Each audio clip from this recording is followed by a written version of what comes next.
The wind came down off the ridge like it had a grudge. I heard it before I felt it. This low, rolling moan through the pines, the kind that makes your horse's ears go flat and your own gut tighten for no reason you can put a name to. I'd been riding since first light, tracking a mare that had pulled her stake and wandered north during the night. My breath came out in short white puffs. The sky was the color of an old bruise, that particular gray-purple that means snow by afternoon. I was maybe 6 miles from camp when I came down the slope of a frozen creek bed and saw the wagons. 2 of them. Both stopped at the wrong angle, like they'd just quit. Like the people driving them had simply run out of strength mid-motion, and everything froze exactly where it was. I pulled up, sat still, watched. You learn in this country that stillness before action is not cowardice. It is the thing that keeps you alive. Nothing moved around those wagons. No smoke from a fire. No sound of animals. One of the wagon wheels was cracked straight through. The wood splintered and fanned out like a broken hand. I rode in slow. There were 4 of them. A man, big-framed, broad in the shoulder, the kind of man who'd been strong all his life, lying in the snow beside the lead wagon with one arm stretched out ahead of him, like he'd been trying to crawl forward when the cold took him. A woman, older, silver-haired, sitting with her back against the wagon wheel, in a posture so still it could have been sleep if not for the color of her face. A boy, maybe 12, curled into himself in the wagon bed under a pile of quilts that hadn't been enough, and further back, half hidden beneath a tarp, what looked like an older man, all gone. All of them. I sat on my horse for a long moment. I am not a man who is easily moved to emotion. I was raised by a father who thought sentiment was a luxury, and I spent enough winters on the plains to know that death is not dramatic. It just comes. Quiet. Final. Like snow itself. But something made me not leave. Some pull I didn't understand yet. I dismounted and walked the perimeter of the wagons the way you walk a thing you're not sure about. I checked the man first. He'd been dead at least a day. Maybe longer, the cold made it hard to say. I pulled the quilt more fully over the boy in the wagon bed and said something under my breath that wasn't quite a prayer, but wasn't quite nothing either. I was turning to go back to my horse when I heard it. A sound, so small I almost convinced myself I hadn't. A breath, not wind, a breath. I stood very still. There was a third wagon behind the other 2. Smaller, more of a supply cart, covered in oilcloth and snow. I hadn't fully looked at it. I walked toward it now, slow, and pulled back the oilcloth at the rear. She was in there, pressed into the farthest corner, her knees drawn up to her chest, her arms wrapped around herself. She was wearing 2 dresses layered on top of each other and a man's coat that was far too large for her, and she had her eyes closed and her lips were the color of a winter sky. That same blue-gray. I put my hand on her face. She was alive barely. The cold had gotten into her deep. The kind of cold that doesn't feel like cold anymore. The kind where your body stops shivering because it's used up everything it had. But her heart was still moving. I could feel the faint rhythm of it in the pulse at her jaw. "Hey," I said, out loud, like she could hear me. "Hey, stay." I don't know why I said stay. Like she'd chosen to be there. Like she was going somewhere. Her name was Clara. I didn't learn that until much later. In that moment she was just a woman barely holding on to the thread of herself. And I was a Lakota man in a frozen creek bed with a choice to make. I made it fast. Got her out of that cart with my arms under her and her head rolling against my shoulder. She weighed almost nothing. The cold had taken even that from her, hollowed her out. I got her onto my horse in front of me, wrapped my riding blanket around us both, and I turned south toward camp. She didn't wake up on the ride back. She made sounds sometimes, small, lost sounds, and I talked to her because I'd heard that hearing is the last thing to go and the first thing to come back. I don't even remember what I said. Something about the horse. Something about the smoke from the campfire that I could smell now, cutting through the cold. Something just to put a human voice in her ear, so she knew she wasn't alone in the dark. My camp was a winter camp. Small, 4 of us, myself and 3 men I'd ridden with for years. Chayton, who was my cousin and twice as stubborn as any mule I've ever owned. Mato, who was older than the rest of us by a good decade, and had a way of watching things without comment that made you feel seen right down to your back teeth. And Luda, the youngest, who talked too much and meant well and could start a fire in conditions that would make most men give up entirely. It was Luda who saw me coming and ran to meet me. He pulled up short when he saw what I was carrying. "She's alive," I said before he could ask. "Get the fire." He turned and ran. That was what I valued most in him. He didn't ask questions when questions weren't the point. We got her inside the main tent and near the fire. Mato sat across from her the whole time, watching her with that look he had. and I peeled her outer layers off carefully. The ice had worked its way into the wool, stiffened it, and wrapped her in dry buffalo hides. Her hands were the worst. The fingers had that waxy look that tells you you're close to losing them. I worked each hand in mine, slow for a long time, rubbing the blood back in. She cried when feeling came back. Didn't open her eyes, didn't wake up, but she cried. The tears just came, streaking her face, and I understood that her body was crying even if her mind didn't know where it was yet. It took until nightfall for her color to come back. When she opened her eyes, she was looking straight at me. I was sitting right there. I hadn't left. I don't know what I expected. Fear, probably. Women alone in strange tents in strange country with strange men. Fear made sense. It would have been the rational response. She just looked at me. Those eyes, gray-green, the color of river water in early spring, wide open and completely, profoundly exhausted. My family, she said, not a question, just 2 words. Like she already knew and was testing whether she could say it out loud. I didn't soften it. I didn't think she wanted that. They're gone, I said. I'm sorry. She closed her eyes again. The tears came back silently, and I sat there and let her have them without filling the silence with anything. Because sometimes silence is the only honest response to the size of a loss. Her name was Clara Marsh. She'd come west from Ohio with her father, her uncle, her aunt, and her younger brother, Thomas, the 12-year-old in the wagon, chasing the same dream half of America was chasing that decade. Land. A clean start. Some notion of a life that would be better than the one they were leaving behind. I learned this in pieces over the days that followed. She wasn't a woman who volunteered information easily. She gave it out slowly, like she was deciding with each sentence whether to trust you with the next one. I respected that. It's a reasonable way to operate when the world has just shown you what it can take. She'd been in the supply cart because she'd gone back for a medicine tin when the storm hit. Her father had shouted at her to stay put. She'd crawled under the oilcloth to wait it out, and the cold had taken her before she realized how bad it was. She hadn't heard anyone call after that. She'd been in and out of consciousness for what she thought was 2 days. Did they suffer? She asked me once on the 3rd day. I thought about how to answer that, honestly. I don't think so, I said. The cold doesn't hurt after a while. It just quiets. She accepted that, stored it somewhere. On the 4th day, she was sitting up. On the 5th, she was eating without being prompted. On the 6th, she asked if she could have something to do. That was when I started to understand what she was made of. She was not soft, Clara Marsh. She had the softness of face that some women have, that kind of look that makes people underestimate them. She was small, fine-boned, with those river-colored eyes and light brown hair that she kept braided tight against her neck. But soft she was not. She'd grown up farming in Ohio. She knew how to work. She had a kind of stubborn, practical efficiency about her that showed itself in small ways. The way she folded a blanket, precise and tight. The way she watched how things were once and never needed to be shown again. She learned Chayton's name and used it correctly the first time, which made him raise his eyebrows at me over her head. Chayton trusted almost no one who wasn't born into our world. He watched Clara Marsh for 2 days like she was a weather pattern he couldn't quite read, and on the 3rd day he handed her a tin cup of coffee without her asking for it. And that was as close as Chayton got to saying, "Welcome." Mado said nothing, as was his way, but I caught him watching her sometimes with an expression I hadn't seen on his face in years. Something that looked close to approval. I want to be honest here. I was not at that point thinking about her in any particular way beyond what was in front of me. A woman who needed help. A problem to solve. I am a man who is most comfortable when there is a clear task. Get her warm, get her fed, get her strong enough to make decisions about where she would go next. That was the plan. She would get strong and she would go. Plans are funny things. The snow held for another week. Nowhere to go for any of us. The camp became its own world. Small, contained, with its own rhythms. Clara fell into those rhythms without drama. She didn't try to impose herself. She watched how things were done, and she did them that way. She helped with food. She mended things when they needed mending. She didn't complain about the cold, or the close quarters, or the strangeness of everything around her.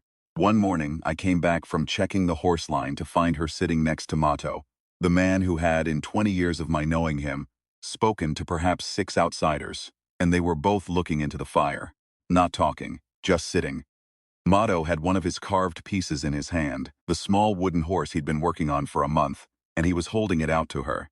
She took it and turned it over in her fingers and handed it back with a small nod that said she understood what it was and why it mattered. I stood at the edge of that scene longer than I should have. Something was shifting in me that I wasn't ready to name. It was Chayton who said it first, because Chayton had no patience for the things people weren't saying. We were outside the camp, checking the horses in the late afternoon light, and he said without preamble or lead-up, "That was Chayton's way. You're not actually going to let her leave." I kept my eyes on the horses. "She has to go somewhere. She has people back east." "She told me she doesn't," he said. "She told me they were what she had." I didn't answer that. "Running Elk," he said. That was the name my people knew me by, which Chayton used only when he was being serious. "I've ridden with you for 15 years. I know the difference between a man doing the right thing and a man trying to talk himself out of something." "You talk too much," I said. "Luta talks too much," he said. "I just say what's true." He went back inside and left me standing with the horses in the cold air. I began to find reasons to be near her. I am not proud of how long it took me to admit that to myself. I dressed it up. I was keeping an eye on her recovery, making sure she was eating, making sure she was warm enough. These things were true. They were also convenient. The actual truth was simpler and more inconvenient. I liked being near Clara Marsh. She had a way of listening that was different from most people. Most people listen to your words. She's listened to the whole of you. She'd look at you with those river-colored eyes. There was something in the quality of her attention that made you feel, not watched, exactly, witnessed. Like what you said mattered beyond the words themselves. I told her things I hadn't said aloud in years. I'm still not entirely sure how she pulled them out of me. Stories about my father, who died the winter I was 22. About the years I'd spent learning this country mile by mile. About what I missed about the old ways of my people, and what I understood bitterly would never come back. She never said empty things. She didn't say "I'm sorry" in that reflexive way that people do when they don't know what else to offer.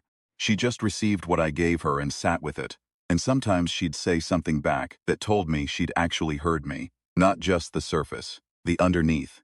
One night, late, when the camp was quiet and the fire was low, she said, "Do you ever get lonely?" "Yes," I said. No hesitation. I was past the point of careful answers with her. "Me too," she said. "Even when Thomas was right next to me. Even then," she paused. "I think some loneliness isn't about who's around you," she said. "I think some of it lives in the part of you that hasn't been seen yet. That's waiting."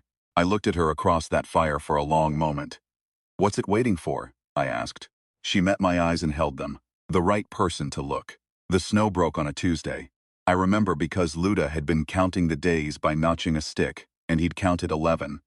And he announced it to no one in particular with the gravity of a man reporting a military victory. Clara came to me that afternoon. She'd been outside, I think, just standing in the fresh cold air. She did that sometimes, stood outside and breathed like she was reminding herself she still could. She found me at the edge of camp, checking the saddles that had been stored through the storm. "I need to talk to you," she said. "All right," I said. She was quiet for a moment, doing that thing she did where she assembled what she wanted to say before she said it.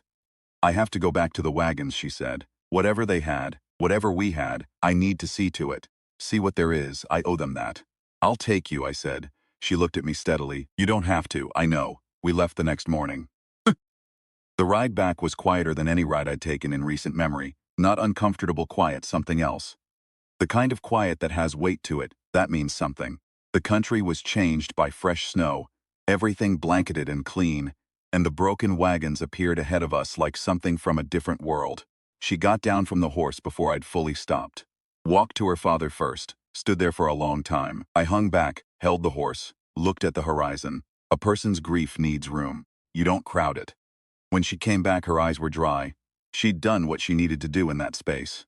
She went through the wagons methodically, opening boxes, assessing, making quick decisions about what had value and what didn't. She found a leather satchel with papers and a small amount of money. She found a locket that had been her mother's. She found a Bible with family names written in it that went back 3 generations. She held that Bible for a moment with both hands. Then she put it in the satchel and kept moving. We buried them the best we could in frozen ground. It was hard work and it took hours, and she worked as hard as I did. She said words over them when it was done. Not a formal prayer, something more personal, something that was hers. I stood at her shoulder and watched the horizon and felt the cold and thought about all the ways life strips people down to their essential shape. Clara Marsh's essential shape was iron. On the ride back, she was quiet for a long time. Then she said, "What happens to me now?" Not despairing, just practical. asking me like I might actually have the answer. I've been thinking about that, I said. And I took a breath. There's a town called Harker's Crossing, about 40 miles east. There are people there, decent ones, who would help you find your footing. I know a woman there, Vera, who runs a boarding house. She'd take you in. Clara was quiet. Or, I said. I hadn't planned on I hadn't planned on saying it at all, if I'm being completely truthful. But Chayton's words had been sitting in me for days like a stone in still water. And the ride and the burial and this woman's quiet iron steadiness had worn through the last of whatever resistance I had. Or, she said, prompting me, or you could stay. The horse's hooves in the snow, weaned in the pine tops, the whole world pausing to listen. With your camp? She said. With me, I said, in camp, at my fire. Another slonger. That's a serious thing to say, she said. I'm a serious man. I heard her exhale slowly. I don't know what that would look like, she said. Neither do I said. Exactly, but I know enough of the shape of it. What shape is that? I thought about how to say it correctly. I'm not a man of excess words, and I didn't want to reach for poetry I didn't have. Two people, I said, who are tired of being alone, who found out they can talk to each other, who found out they can work beside each other and neither one gets smaller for it. That's the shape I know. The trees thinned. Camp smoke rose ahead of us. Give me until morning, she said. I've got all winter, I said. She came to me at first light. I was outside with the horses. I often was in the early hour, just before dawn, when the sky goes from black to a deep layered blue and the world is at its most honest. She came out of the tent in her double-layered dresses, and the two large coats she'd made something like her own, and she walked across the snow and stopped in front of me. I have conditions, she said. Tell me. I work, she said. I don't sit. I contribute. I'm not a kept thing. I'd have been disappointed otherwise, I said. And I'll learn, she said, your ways, your language, what your people do and why. I'll learn it properly, not like a tourist. That'll take years, I said. I have years, she said. Something moved in my chest, something quiet and large. And if I don't understand something, she said, I'll tell you I don't understand it. I won't pretend. I won't perform. Neither will I said. She held out her hand. Right there in the blue pre-dawn, just her hand, open between us. I looked at it for a moment. This small, iron-spined woman with her river-colored eyes and her Ohio pragmatism and her grief she hadn't buried with her family. She was carrying that grief forward, wearing it as part of herself, the way people who've truly loved carry their losses. I took her hand, not a dramatic moment, no music. Just cold air and hoarse breath and smoke from the morning fire and two people in the honest blue dark, making a decision that would change the shape of everything that came after. Chayton came out of the tent about 10 minutes later, took one look at us standing there, and made a sound that in 14 years of knowing him, I'd never heard him make before. Something close to satisfaction. He went back inside without a word. Luda came out shortly after, saw us, opened his mouth and then, for possibly the first time in his adult life, closed it again without saying anything, which was its own kind of statement. That first year was not easy, I want to be honest about that. It wasn't hard in the ways I might have expected. Clara adapted to the rhythms of our life with the same quiet efficiency she brought to everything. She was a fast learner, a careful watcher. She made mistakes and she owned them without drama, and she didn't make the same one twice. She had a kind of humility that didn't diminish her. She could be corrected and absorb the correction without either shrinking or bristling, which is rarer than people think. The hard part was something else. The hard part was learning how to be known. I'd lived inside myself for a long time. I'd built walls that I'd told myself were just the natural edges of a private man. Clara didn't attack those walls. She didn't even acknowledge them directly, most of the time. She just kept showing up, morning after morning, with that quality of attention she had, that way of listening that made you feel seen all the way through. And one day I noticed the walls were shorter than they'd been, and a season later they were shorter still. There was an evening in late summer. We'd made a more permanent camp by then, built something that was beginning to resemble a home. When she came and sat next to me as the sun went down over the mesa, she pressed her shoulder against mine, and the warmth of that contact after a long day was so specific, so particular, that it stopped my breath for a moment. "What are you thinking?" she asked. "That I didn't know," I said. "Didn't know what?" "That it could be like this," I said. "This particular." I was looking at the mesa, the light going copper and then rose on its face. I thought I understood what a life was, what was in it, what wasn't. She waited. "I didn't understand it," I said. "Not until you." She leaned her head against my shoulder then. She was quiet for a long time. And then she said something I've held close ever since. Words I won't put in this telling, because some things belong only in the space between two people. What I will say is this. She was seen too. Whatever waiting she'd described that night by the fire, whatever part of her had been looking for the right eyes, she found what she was looking for. I know because she told me so. And Clara Marsh didn't say things she didn't mean. Gamato died 2 winters later. He went quietly, which was right for a man who'd lived quietly. He just didn't wake up one morning, and when we went to him he was already somewhere else, gone clean. He had the wooden horse in his hand. The one he'd shown Clara that first week. She was the one who found him. She came and got me and took my hand and walked me there, and we stood in the doorway for a moment together, and I felt the grief move through me like water through sand, present everywhere and too fine to hold. She didn't tell me it was all right. She didn't say he was at peace now, or any of the things people say when they don't know what else to offer. She just held my hand and stayed. Later, much later, she told me that was when she knew, truly knew, past all reservation, that she was home. When, I asked. When Mato died, she said. When I saw what it cost you, and I didn't want to be anywhere else. That's when I knew. Chaitin married a woman named Wangli Wing, Eagle Woman, the following spring. She was from a family 3 days' ride east, and she was as direct as Chaitin, and as stubborn, and they were immediately and obviously perfect for each other in the way that people are perfect for each other when they're too similar to fool themselves about it. Luda eventually settled in Harker's Crossing, which surprised us all and surprised him most of all. Life did what life does. It moved forward. It changed shape. We had a daughter. Clara named her Margaret, after her mother, and I gave her a Lakota name too. Changcheja Wing, drum woman, because she came into the world loud and stayed that way. She had Clara's eyes in my stubbornness, and an opinion on everything she encountered, from approximately the age of 2, which Clara found amusing, and I found both exhausting and deeply, privately satisfying. There were hard years in there. I won't pretend otherwise. The world was changing in ways that cost my people dearly, and I won't dress that up in sentiment. Clara carried those years alongside me, not at a distance, not as a sympathetic observer, but inside them, in the full weight of them. She chose that. She chose it every morning she woke up and took her place in our life. That choosing, the daily, unglamorous, ongoing nature of it, was the thing I came to love most about her. Not the grand gesture, not the moment in the frozen creek bed, the small, particular, repeated choice she made to show up and be present and be mine. I am writing this down now because my daughter asked me to.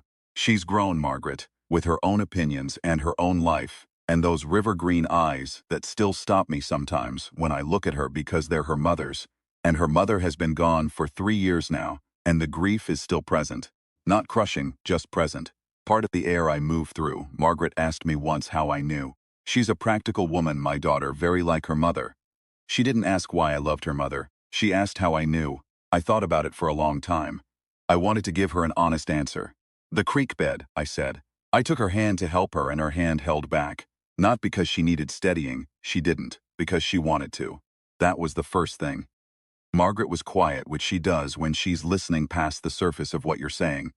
And the last thing she asked, I thought about a morning 2 months before her mother died. We'd been up early. Neither of us slept as well as we used to, and the light was coming in low and pale, and she was sitting at the table with her coffee, and she was just looking out the window at the morning. Not doing anything, just being in it. And I'd stood in the doorway watching her and felt something so complete, so full, that it actually ached. Like the cup of you was too small for what was in it. I was watching her watch the morning, I told my daughter. And I thought, I still think, that I never deserved it. Any of it. But I'll spend the rest of my life being grateful that the snow came when it did, and that I rode north that day, and that I heard a breath in a cart I almost didn't look inside. Margaret was quiet for a moment. Then she said, she would have said the same thing, about deserving. I know. I know she would have. That's the thing about love that works. When it's real, neither person thinks they earned it. Both people spend their lives trying to. That's all it is, that's the whole of it. The fire is low. The night is cold. Outside the window, the stars are the same stars they always were. The same stars that hung over a frozen creek bed and 2 broken wagons and a woman in a cart who was barely breathing. I am a man who spent a long time alone. Then I wasn't. That's the story. That's all of it. That's enough. End.